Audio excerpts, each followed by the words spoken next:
জামাই ষষ্ঠী বাঙালির অন্যতম ঐতিহ্যবাহী সাংস্কৃতিক লৌকিক আচার। জ্যৈষ্ঠ মাসের শুক্লপক্ষের ষষ্ঠী তিথিতে এই আচার পালন করা হয়।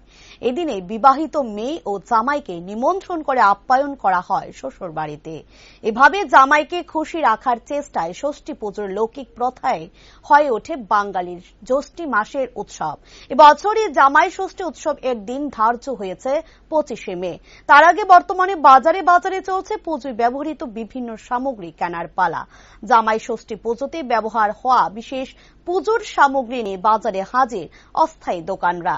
সকাল থেকে বাজারগুলোতে ভিড় জমাতে থাকেন ক্রেতারা। ষষ্ঠী পূজায় ব্যবহৃত হওয়া বিশেষ সামগ্রীগুলো নিয়ে পসরা সাজিয়ে বসে পড়েন দোকানিরা। অন্যান্য বছরের হিসেব দাম খানিকটা বেশি হলেও পুজোর সামগ্রী বাজার আকাশ ছোঁয়া বলা যাবে না। সংবাদ মাধ্যমের সামনে পুজোর সামগ্রী নিয়ে বিভিন্ন মতামত ব্যক্ত করেন দোকানি ও ক্রেতারা।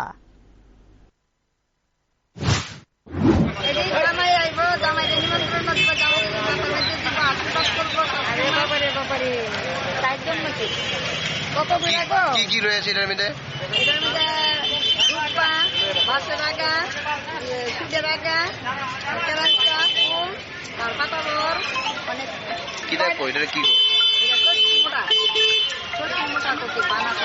কিরকম চাহিদা? ভালো বেশি না, ভালো হইব।